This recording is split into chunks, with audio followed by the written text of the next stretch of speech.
I am on a video frenzy. So this is the pride and joy of my aquariums, my Nano Reef. Now this is the third time she's been up and running, because the first time ended in a tank crash because I did an unforgivable mistake. For several months it was running fine until one day crashed, but the cardinal sin was that I was using tap water all this time. So eventually rocks accumulated so much wastes and byproducts and whatnot that they started seeping back into the tank.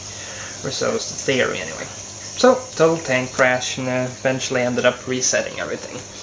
So this, whoopsie. Hey there, feller. I think you found a surface that wasn't entirely stable. Hilarious when the snails do that. But I never before really caught it on film. Now was I? Right, this is the third incarnation of the tank, and it's doing very good right now. And in it, I have a colony of star polyps. Hey, get out of there.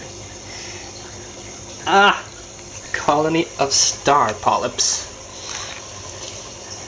I'm not sure if you should call these brown or green, since they're a bit of a mix of both. Let's call them brown-green star polyps. Boy, get out of there, Nemo. No, he's not really Nemo. Okay. And back here we have... bad view, but it's a mushroom coral there. And a few Protopalithoa button polyps. I hear that these are so poisonous they can actually kill you. And here's another mushroom in the sand, but both of those mushrooms are actually the offspring of those two back there. Hello there again, Snail. Now this is an interesting colony. These are zoanthids. And it was a rather interesting buy too, because it has... okay, I can't get a good from there. I'll forget about it. But basically I have three color varieties. And I see a stupid pest anemone has cropped up again. So those are those. And there, to my internal frustration, is my Montipora fragment. It was a tiny fragment when I got it, but it hasn't grown much sideways because over the past few months, instead of attaching, it's been tumbling around, getting knocked around by snails, hermits, and whatnot. But finally, it's attached itself, and is now growing on the rock. And this, unfortunately, is a brain coral that bleached the second time. I had the reef tank set up a couple of years ago. Or a year ago rather, since it was, then, but unfortunately it doesn't seem to want to quite recover, though it is hanging in there despite being bleached. So I guess some of you might be interested to know what technical specifications this tank and this, which is most prominent, is a Hog and Glow fixture with Hog and Glow tubes.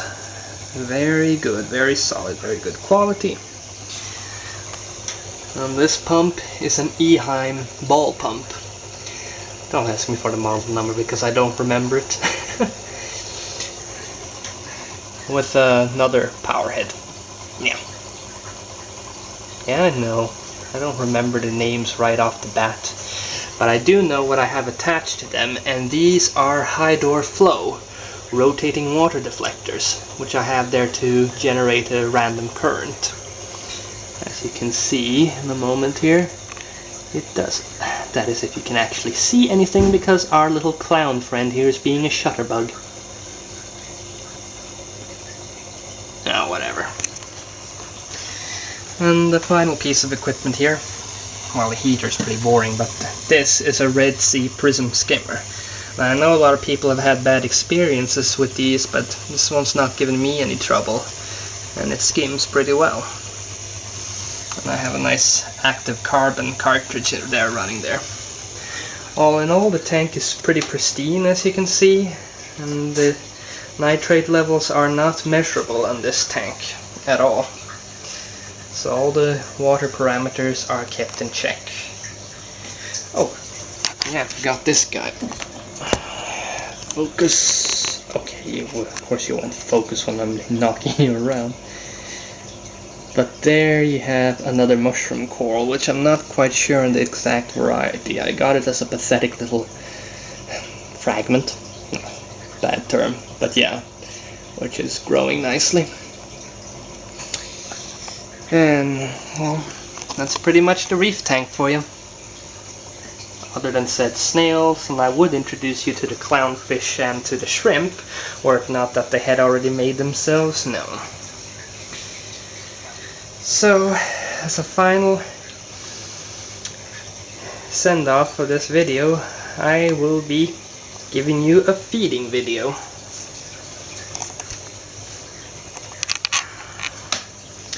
Let's put this down while I get the food.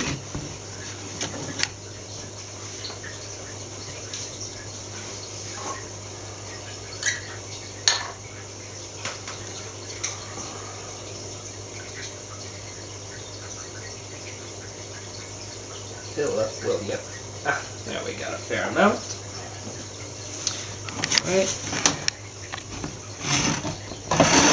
And we're back. Now, time for some action. And he's away! Look at him go. Yeah, gotta love feeding them. Cleaner shrimp's always so lively. Well, the question is, will my hermits show themselves? Because this is some pretty irresistible stuff. Basically, this is the food I'm using, and no, they have not paid me to do an advert. This is Formula 1 marine pellets though. And what I have done is ground them up here in a little jar to a fine powder, which I then sprinkle on the surface. Makes everything in the tank go nuts. But it does not look like the hermits are going to crop out anywhere today. So with that, and with that little feeding, I bid you farewell for now.